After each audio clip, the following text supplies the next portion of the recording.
Bismillaahi Raxmaani Raxiim. Maanta waxaan qaadanay intii noo harsanayd dawooyinkii loo isticmaali jiray dheefshiidka ama dawooyin 3 group hore oo muhiim ah baynu soo qaadanay oo inta badan loo isticmaali jiray dawooyinkii ay u badnaayeen dawooyinkii loo isticmaali jiray gastritis-ka. Maanta waxaan qaadanaa dawooyin la yidhaahdo prokinetic agent ama anti-emetic drugs kuwii ka hortagayay hunqaacada. Kuwani markaa hunqaacada oo keliya ma aha waxay ka hortagayaan oo kalaya wax kasta oo la tacalluqa gastrointestinal caloosha iyo mindhiciraha. Maxay markaa halkay wax ka qabtaan? Kor waxay u qaadaan gastrointestinal caloosha iyo mindhicirada socodkooda ama motility-gooda kor u qaadaan.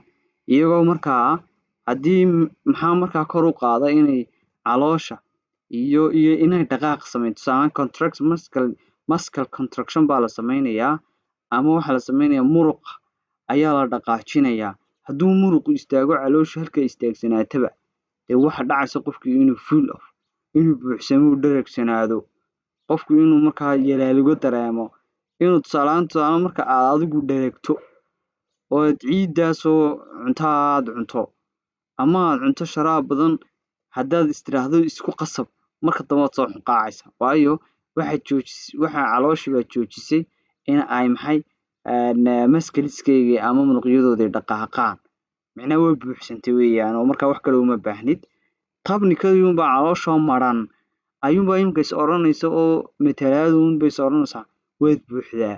Deena yalaalugu qofku yeelanaya hunqaacu yeelanaya wixii yaray ku jiray oo dhan wuu soo tuuraya. Marka taasaa la doonaya in la joojiyo.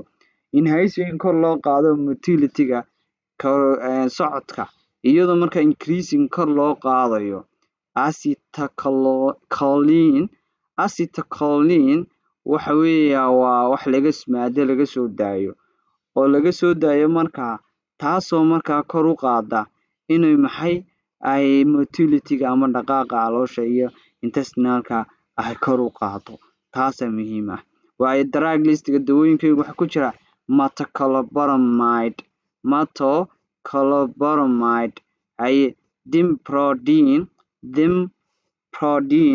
dimprodine iyaduna waa labada dawaaba groupka ku jira. Maxaa loo isticmaala gastropyresis. Dawooyinkan metoclopramide inta badan waxaa loo isticmaalaa hunqaacada. Waa dawooyin inta badan hunqaacada aad loogu isticmaalo. Markaa saasaad ula socon doontaa. Waayo gastropyresis gastro maxayna weeyaan calooshii ayaa waxaa ku dhacaya inay istaagtaba oo aanay wax dhaqaaqa aanay samaynin. Jeerkana esophagus reflux disease waa cudurkii markii gaastu caloosha ka soo baxday guriga ay gaari jirtay. Nausea, vomiting yalaalugada badan iyo vomiting iyo hunqaacada labadaba waa loo isticmaalayaa. Dosage-kaygu waa maxay? Metoclopramide iyadu 5 ilaa 10 milligram ayay ku timaadaa. Cuntada ka horna waa la cunayaa. Waayo diparadine iyadu waxay ku timaadaa 10 milligram ilaa 10 milligram bay ku timaadaa. 3 times-na waa la qaadanayaa maalintii. Side effect-geedu waa maxay? Drowsiness waa in qofku drowsiness yeesho. Waa inuu qofku yeesho. Qofku hadduu drowsiness micnaha waxa weeyaan inuu lulo uu yeesho. Extrapyramidal symptoms calaamadaha qofku inuu symptoms calaamad ka mid ah calaamadaha dibadda ka yeesha pyramidal yacni inuu qofku sawir ahaan oo kale calooshiisa motility-giisu kor u kacdo deedna xagga sare laga dareemo. Dawada keenaysa waxaa la yidhahdaa metoclopramide ayaa la yidhaahdaa. Cardiac arrhythmias inuu qofku arrhythmias ama isbeddel ku yimaado garaaca wadnihiisu. Intaas aynu sii soconno. Waayahay antidiarrheals ama antidiarrhea waxa weeyaan waa kuwii ka soo horjeeday ama kuwii liddiga ku ahaa inuu qofku shubmo. Diarrhea waa shubankii.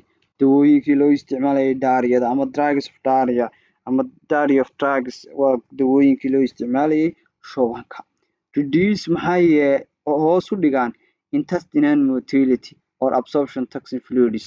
Reduce hoos waxa u dhigaa tusaale qofku shumaya mindhicirada ka masuula tusaalahan markuu dhaqdhaqaaq badan sameeyo wixii ku jiray saxaro oo dhan dibadda loo soo saaray tan hoos baa loo dhigayaa markaa motility-ga kii horena maxay kor baa loo qaaday waaye marka waxaa la sameynayaa absorb toxins ama waxaa la sameynayaa in la absorb gareeyaba maxay toxinska iyo fluidska meesha ku jiray intaas ma la sameynayaa bes waaye maxaa liporamide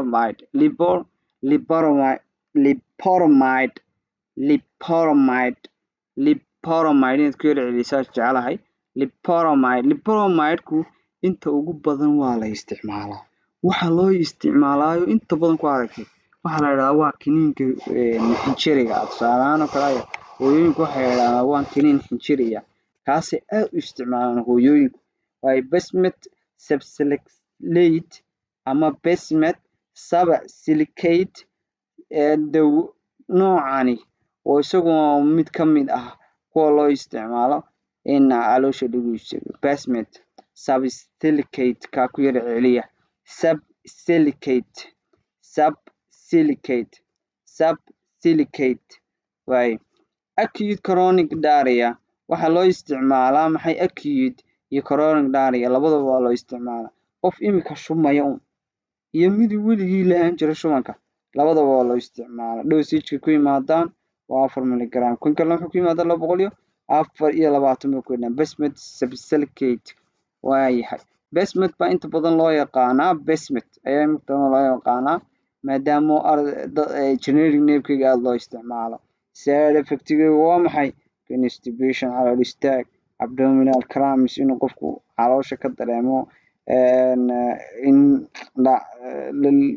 la maydhayo kale yani la qaqabanayo kale drowsiness qofku inuu yeesho maxay inuu lolo yeesho haye aan sii socono groupkeena lixaad waxa weeyaan isagu waxa weeyaan laxatives baa la laxatives waxa weeyaan kuwii calool jileecshayaasha ah mid way shubaysi mid way dhaqaajinaysi mid waxay sameynaysa maxay kuwan waa kuwii laxatives waa kuwii dhaqaajin jiray maxay inuu qofkan shubmo tusaale ahaan calool istaag baa qof ku dhacay calool istaaga maxaynu sameynaa wuxuu ku dhaca calool istaag baa haya dawooyinka loo isticmaalo calool istaaga weeyaan promote bowel movement waxay kor u qaadaan bowel movement socodka uu yeelanayo maxay bowel waxaa la isku yidhaahdaa large intestine-ka la yidhahdaa bowel marka kor waxay u qaadaysaa in uu sameysmo ama inuu dhaqaaq sameeyo hadduu dhaqaaq sameeyo wixii saxare ku jirta oo dhan baa dibadda tegaya by increasing stool bulk softness stool and stimulation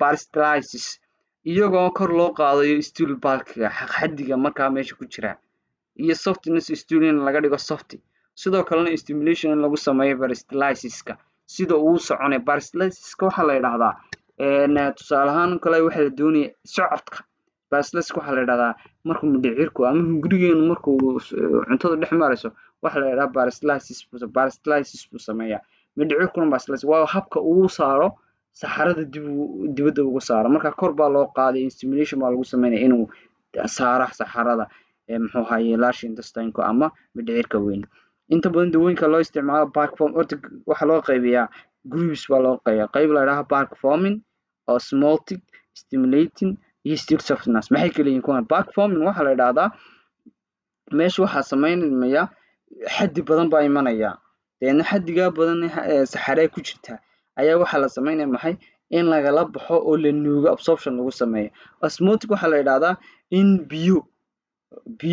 biyaha la kaydiyo deedna biyihii ay meeshii qoysho waayo stimulating waxaa la yidhahdaa waa carin waxaa la carinayaa in la saaro ama peristalsis-ka kor loo qaado stool softness-ka waxaa la yidhahdaa in lagu daro somehow muxuu ahaye biyo saxaradeedina saxarada jileecdo waa dawooyin nooca nidaamka u shaqeynaya waayo laba ugu caansan inta badan waxaa loo isticmaala constipation baa loo isticmaala iyo qofku marka la qalayo si aanu saxaro badan u dhigin ayaa ka hor waxaa la yidhaha bowel preparation baa la yidhaha nursing-ka aada u sameeya qofka waxaa la siinaya dawooyinka deedna waa shubaysaa deedna waxaa laga yaabaa in 24 saacadood ama 2 cishoba qofkaasi saxaro aanu helinba oo qofkaasi qalinkaas kaga raaxaysto. Waayo dosage-ka inta ugu badan labada dawooyin baa ugu caansan. Psyllium baa la yidhaha psyllium bida lama akhrinayo psyllium inta badan psyllium baa maxay la yidhaahdaa. Laba magacdood baa qofka la siinayaa iyadoo weliba loogu darayo muxuu ahaye biyo.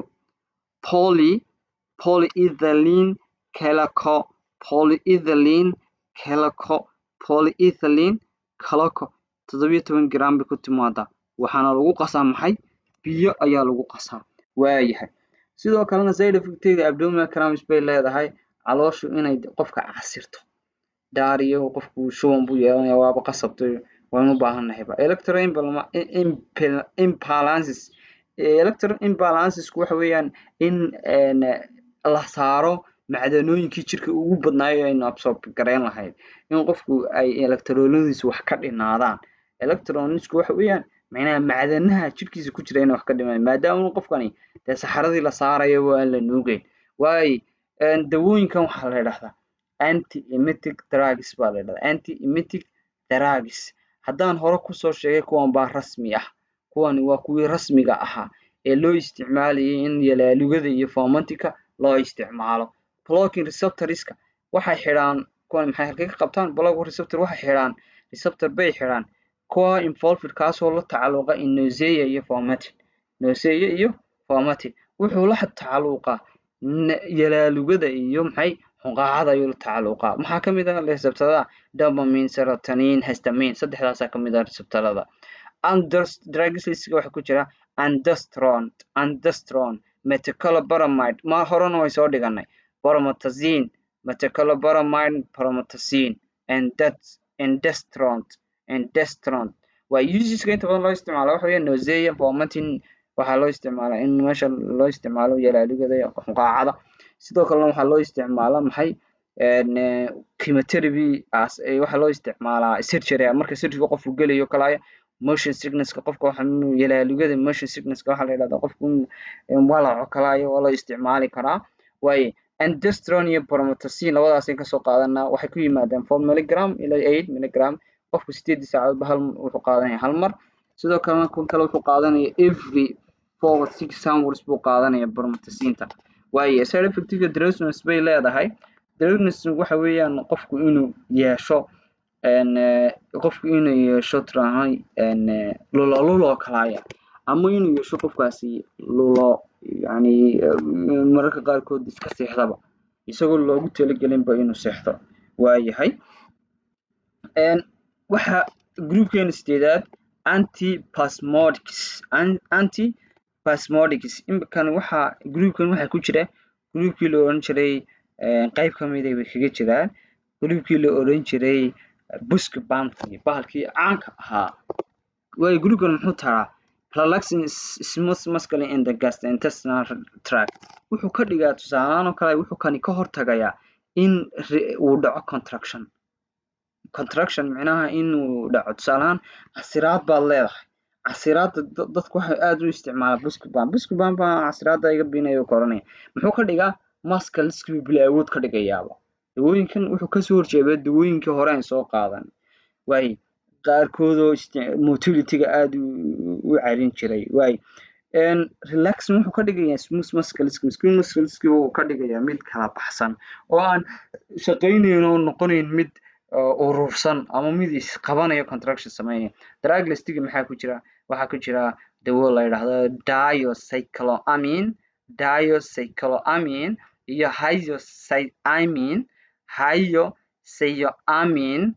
hyoscyamine waayo irritability bowel syndrome waxaa lagu daweeyaa in bowel tusaalahaan uu kala mindhicirahu inaanay xaalad tusaalahaan aan deganayn ayaa lagu daweeyaa tusaalahaan inuu kacsan yahay inuu mararka qaarkood wadayo haddana casiraad aad dareemayso waxaas lagu daweeyaa.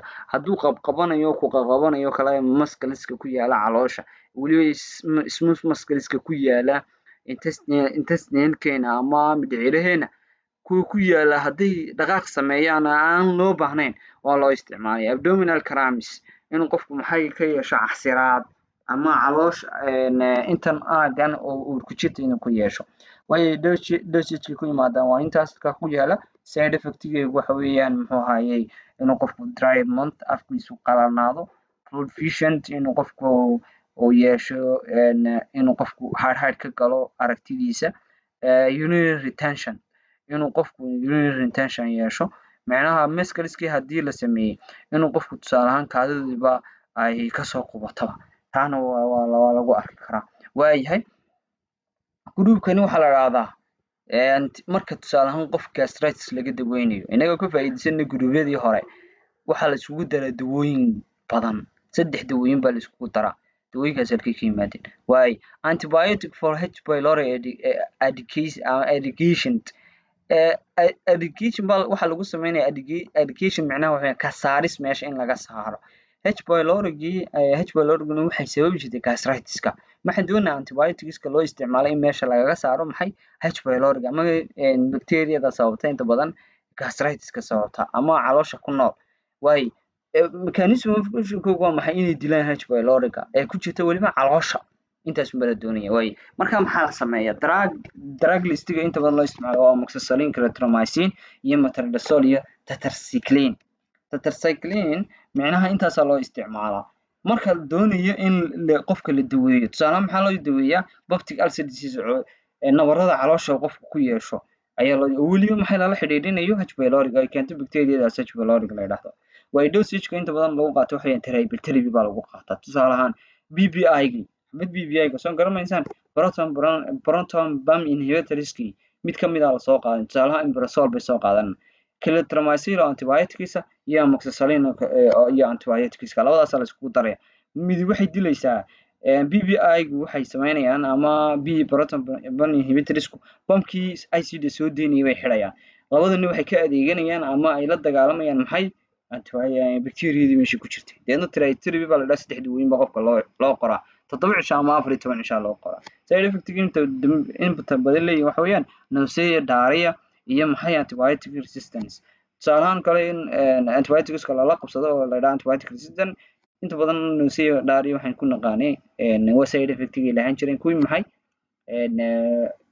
antibiotics waxay lahaayeen 3 nausea, vomiting, diarrhea saddexdaas aad u lahaayeen laakiin labadan baa imika halkay noogu muuqda haddii aad si xun u isticmaasho weeyaan haddaad si xun oo aan loo meel degin u isticmaasho waxaad ka helaysaa inta marka intaas waa intaa ayuu noogu dhamaaday GAT drugs-ka ama dawooyinkii loo isticmaali jiray dheefshiidka marka wax badan inaad ka fahantay baan rajeynayaa system kale baynu bilaabanaa insha Allah tacaala dawooyinkiisa